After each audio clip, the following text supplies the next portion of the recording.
രാജ്യത്തെ നടുക്കിയ മംഗളൂരു വിമാന ദുരന്തം നടന്നിട്ട് ഇന്നേക്ക് 16 വർഷമാകുന്നു. അതേസമയം വർഷങ്ങൾക്കിപ്പുറവും ന്യായമായ നഷ്ടപരിഹാരം ലഭിക്കാതെ ഉറ്റവർ കോടതി കയറിയിറങ്ങുകയാണ്. 2010 മെയ് 22 പുലർച്ചെ 6:20 രാജ്യത്തെ നടുക്കിയ മംഗളൂരു വിമാന ദുരന്തമുണ്ടായത്.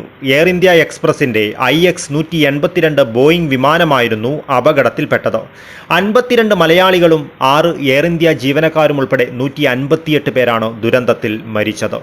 പൈലറ്റിന് സംഭവിച്ച പിഴവാണ് അപകടത്തിന് കാരണമെന്നാണ് കണ്ടെത്തിയത്.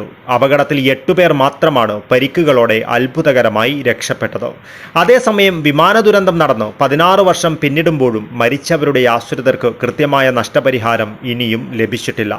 അപകടത്തിൽ മരിച്ചവരുടെ കുടുംബാംഗങ്ങൾ നടത്തുന്ന നിയമ പോരാട്ടം ഇപ്പോൾ സുപ്രീം കോടതിയിൽ എത്തി നിൽക്കുകയാണ്. മാന്യമായ തുക നഷ്ടപരിഹാരം ലഭിച്ചില്ലെന്നും international air carrier liability the Montreal convention 1999 പ്രകാരം നഷ്ടപരിഹാരം നൽകണമെന്നുമാണ് മരിച്ചവരുടെ കുടുംബാംഗങ്ങളുടെ ആവശ്യം. ബാംഗ്ലൂർ എയർ ക്യാഷ് കഴിഞ്ഞിട്ട് ഇന്നേക്ക് 17 കൊല്ലം തുടങ്ങിയാണ്.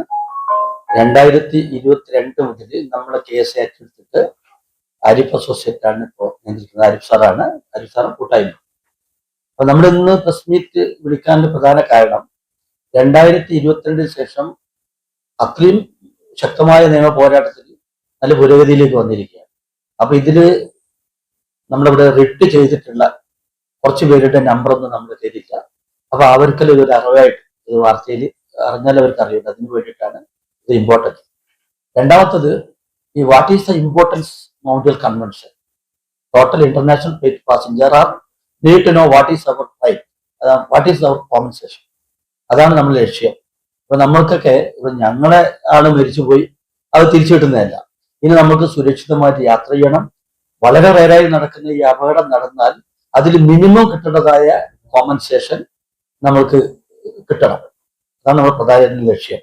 ഇപ്പൊ 903 റൈറ്റൻ ബ്രദേഴ്സ് ഫ്ലൈറ്റ് പറത്തിൽ നിന്ന് ഇങ്ങോട്ട് ഒരുപാട് അപകടങ്ങൾ പരിശോധിച്ച് പഠിച്ച് 929 സ്റ്റാർട്ടായതാണ് ഈ കൺവെൻഷൻ, വൾസോ കൺവെൻഷൻ എന്ന് പറയും.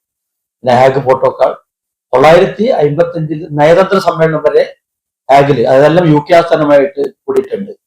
അങ്ങനെ 60 കൊല്ലം ചർച്ച ചെയ്ത് ഇതിന് അന്തിമമായ തീരുമാനമാണ് 999 മൗണ്ടിൽ വെച്ച് നടന്ന മൗണ്ടിൽ കൺവെൻഷൻ.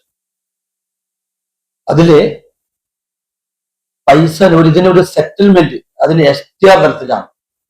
ഇപ്പൊ അതിൽ ഫ്രാങ്കോട്ട് കൊടുത്തിട്ടുണ്ടായിരുന്നു, ഡോളർ, യൂറോ. അപ്പൊ ഈ 60 കൊല്ലം ചർച്ച ചെയ്തിട്ട് ഇതിന് ഇങ്ങനെ വേദനാജകം, ഭയാനകം, ഇങ്ങനെ അപകടത്തിൽ മരിക്കുന്നവർക്ക് മിനിമം 1 ലക്ഷം ഫസ്റ്റ് എയർ ലാബ്, അത് first air STR first air liability എന്ന് പറയും. ആർട്ടിക്കിൾ 79, 21 അതൊക്കെ അനുസാർ പറയും. അപ്പൊ അതുപോലും കൊടുക്കാതെ, അതായത് പരിക്കോടെ രക്ഷപ്പെട്ടവർക്കും അതിസമ്പന്നനും മരിച്ചാലോ പരിക്കോടെ രക്ഷപ്പെട്ടാലോ കൊടുക്കേണ്ടതായ നഷ്ടപരിഹാരം പോലും കൊടുക്കാതെ നമ്മളെ വളരെയധികം ബുദ്ധിമുട്ടിച്ച സാഹചര്യത്തിലാണ് നമ്മൾ കേരള ഹൈക്കോടതി കേസ് ചെയ്തത്. 2011 ജൂലൈ 20 ഞങ്ങൾക്ക് അനുകൂലമായിട്ട് വിധി കിട്ടി. അപ്പോൾ അന്ന് സിവിൽ ഏവിയേഷൻ മിനിസ്റ്ററൊക്കെ ഇത് അംഗീകരിച്ചാണ്. ഓർത്താൽ അറിയാം, 2010 ഈ ദുരന്തം നടന്നപ്പാട് അന്നത്തെ civil aviation minister Praful Patel സാറായിരുന്നു. അദ്ദേഹമാണ് ആദ്യം 75 ലക്ഷം ഒരു വാഗ്ദാനം പറഞ്ഞത്. അതിനുശേഷം വളരെ സാറായിട്ട് പിന്നെ സിവിൽ ഏവിയേഷൻ മിനിസ്റ്റർ അദ്ദേഹം നമ്മളെ ഡൽഹിയിൽ വിളിപ്പിക്കുകയും 5 പേര്, 3 പേര് ഞങ്ങൾ നാട്ടിൽ നിന്ന്, 2 പേര് ദുബായിൽ. എന്നിട്ട് അവിടെ നല്ല രീതിയിൽ മീറ്റിംഗ് ചെയ്തു. ഞങ്ങൾക്ക് 3 ദിവസം താമസ സൗകര്യം ഉൾപ്പെടെ തന്ന് ഞങ്ങൾ സന്തോഷിപ്പിച്ചു. മംഗലാപുരത്തേക്ക് ഇതിന്റെ സിഒനെ ഒരാഴ്ചയ്ക്ക് അയക്കെന്ന് പറഞ്ഞു. സിഒ വരികയും ചെയ്തു. പക്ഷെ വന്നിട്ടൊന്നും കാര്യമുണ്ടായില്ല. അപ്പോ യൂണിയൻ ഓഫ് ഇന്ത്യക്ക് പോലും ഇതിനൊരു വിലയില്ല എന്നുള്ളതാണ്. അത് ടാറ്റ ഇപ്പൊ 2020 എടുത്തത്, യൂണിയൻ ഓഫ് ഇന്ത്യ ആണല്ലോ ഇതിന്റെ അതിന്. അപ്പൊ അവർക്ക് പോലും വിലയില്ലാത്തൊരു സാഹചര്യമാണ് അവിടെ സൃഷ്ടിച്ചിട്ടുള്ളത്. പിന്നെ 2021 കേസ് ജയിച്ചപ്പോൾ നിങ്ങൾ പരിശോധിച്ചാൽ അറിയാം, ഏഷ്യാനെറ്റ് ഉൾപ്പെടെ വന്നാണ് ബാലാരവി സാർ ഇത് സിവിൽ ഏവിയേഷൻ മിനിസ്റ്റർ അന്നേരം അയാൾ സ്വാഗതം ചെയ്തതാണ്. എന്നിട്ട് പോലും ഇത് വകവെക്കാതെ മുല്ല കമ്പനിയുടെ നാനാവെട്ടി സീനിയർ അഡ്വക്കേറ്റ് ആണ്, അവരാണ് ഇത് നെഗോസിയേഷൻ ചെയ്ത് നമ്മളെ കേസിലേക്ക് നയിച്ചത്. കേസ് ജയിച്ചിട്ട് ദൗർഭാഗ്യകരമായിട്ടുള്ള ഒരു ഡിസിഷൻ രജിസ്റ്റർ നമുക്ക് അംഗീകരിക്കാൻ പറ്റതാണ്. അതുകൊണ്ടല്ലാണ് ഞങ്ങളിപ്പോ സുപ്രീം കോടതിയിൽ പോയത്. കോഴിക്കോട് നടന്ന വിമാനാപകടത്തിൽ മരിച്ചവർക്ക് കൃത്യമായ നഷ്ടപരിഹാരം നൽകിയിട്ടുണ്ട്. തങ്ങൾക്ക് മാന്യമായ നഷ്ടപരിഹാരം നൽകാത്ത എയർ ഇന്ത്യയുടെ നടപടി ഇരട്ടത്താപ്പാണെന്നാണ് ഇവരുടെ ആരോപണം. 16 വർഷമായി നീതി ലഭിക്കുന്നതിനായി മരണപ്പെട്ടവരുടെ ആശ്രിതർ നടത്തിവരുന്ന നിയമ പോരാട്ടം കേവലം സാങ്കേതിക കാരണം ചൂണ്ടിക്കാട്ടി പരാജയപ്പെടുത്തുവാൻ ശ്രമിക്കുകയാണെന്ന ആരോപണമാണ് ഉയരുന്നത്. എയർ ഇന്ത്യ എക്സ്പ്രസിന്റെ നടപടി തികച്ചും അപലപനീയവും വഞ്ചനാപരവുമാണെന്നും വിക്ടിംസ് അസോസിയേഷൻ കുറ്റപ്പെടുത്തുന്നു. എയർ ഇന്ത്യയുടെ എഫിഷ്യൻസി അവർ ഉപയോഗിക്കുക, അവരുടെ ടെക്നിക്കൽ വിങ്ങിന്റെ വിഷയം, പല കാരണങ്ങൾ ഓരോ റിപ്പോർട്ടിനും അവരെ ബ്ലാക്ക് ബോക്സ് കണ്ടെടുത്തി അവരുടെ ടീമിനെ സിവിൽ ഏവിയേഷൻ മിനിസ്ട്രി നിയമിക്കുന്നു, അവർ റിപ്പോർട്ട് വരുന്നു.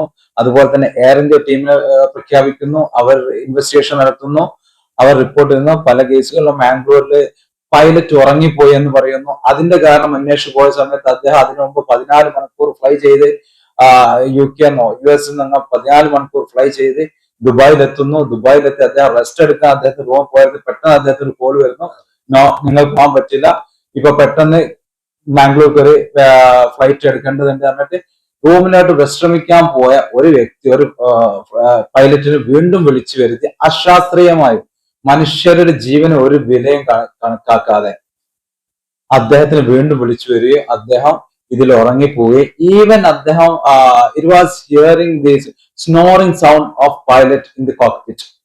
അദ്ദേഹം കൂർക്കം വലിക്കുന്ന സൗണ്ട് കോക്പിറ്റിൽ കേട്ടു എന്ന് ബ്ലാക്ക് ബോക്സ് പരിശോധിച്ച വ്യക്തമായതായിട്ട് അത്രത്തോളം ഒരു ഭീകരമായ അവസ്ഥയിലേക്കാണ്, അശ്രദ്ധയാണ് അവിടെ കാണിക്കുന്നത്. ഇപ്പൊ എയർ ഇന്ത്യയുടെ അത്ര നിരുത്തരവാദം, ജനങ്ങളുടെ ജീവനും കൊണ്ട് സർവീസ് നടത്തുന്ന ആൾക്കാർ ചെയ്യുന്ന അത്രത്തോളം നിരുത്തരവാദമായ കാര്യം. ഇതുമായി ബന്ധപ്പെട്ട് ഇപ്പൊ ഏറ്റവും അടുത്ത് നമ്മുടെ ഇന്നത്തെ സിവിൽ ഏവിയേഷന്റെ 70% മോണോപോളി ചെയ്ത ഇൻഡിഗോയിൽ ഇപ്പൊ അടുത്തൊരു 6 മാസം മുമ്പേ നിങ്ങൾക്ക് റിപ്പോർട്ട് ചെയ്തതാണ്, ഒരു വലിയ സമരം നടന്നു. പിന്നെ ആ സമരത്തിന്റെ ഭാഗം ഇത് തന്നെയായിരുന്നു. ജീവനക്കാർക്ക്, പൈലറ്റ് ഉൾപ്പെടെയുള്ള ക്രൂ ഉൾപ്പെടെയുള്ള ജീവനക്കാർക്ക് സിവിൽ ഏവിയേഷൻ മിനിസ്ട്രിയുടെ ഭാഗമായി റെഗുലേഷൻസ് വരികയും അവർക്ക് വിശ്രമം വേണമെന്ന് പറയുകയും, പക്ഷെ അവർക്ക് വിശ്രമം കൊടുക്കാതെ വേണ്ടത്ര സ്റ്റാഫ് ഇല്ലാതെ 100 സ്റ്റാഫ് വേണ്ടെടുത്ത് 60 സ്റ്റാഫിനെ കൊണ്ട് ഈ ഓപ്പറേഷൻ നടത്തിക്കുന്ന ഘട്ടത്തിൽ ഇപ്പൊ സമരം നടത്തിയും വലിയ ഇന്ത്യൻ വൈമാനിക രംഗം താറുമാറായ 2 ആഴ്ച ഉണ്ടായിരുന്നു, ഏകദേശം 6 മാസം മുമ്പേ. ഇപ്പൊ ഏകദേശം ഏതായാലും ഈ 3 അപകടങ്ങൾ, ഇന്ത്യയിൽ നടന്ന 3 അപകടങ്ങളും വരുത്തി വെച്ചത് എയർ ഇന്ത്യ ആണ് എന്നുള്ളത് ഇവിടെ പ്രത്യേകം നമ്മൾ കൂട്ടി വായിക്കേണ്ടതാണ്. ഇനി ഇവിടെയുള്ള കോമ്പൻസേഷൻ കേസിലോട്ട് പോവാം. ആദ്യമായി നടന്ന അപകടം ഇന്ന് 16 വർഷം പൂർത്തിയാക്കുന്ന 17 തുടങ്ങിയാണ് 16 വർഷം പൂർത്തിയാക്കുന്ന മാംഗ്ലൂർ എയർ ക്രാഷ് ആണ്. ഈ മാംഗ്ലൂർ എയർ ക്രാഷിൽ എന്ത് ടാക്ടിക്സ് ആണ് എയർ ഇന്ത്യ അഡോപ്റ്റ് ചെയ്തത് എന്നുള്ളതാണ് നമുക്ക് ആദ്യം വിശകലനം ചെയ്യേണ്ടത്. Mangaluru air crash victims family association president Muhammad Beeri, vice president Narayanan, secretary Jayasimha Shetty, treasurer Abdul Razak, joint secretary Abdul Basid, legal adviser Varadaraj Kayyankal, ഓർഗനൈസർമാരായ അബ്ദുൽ റഹിമാൻ, ഡോക്ടർ മായബു ബേരി എന്നിവർ വാർത്താ സമ്മേളനത്തിൽ പങ്കെടുത്തു. News bureau, Kasaragod.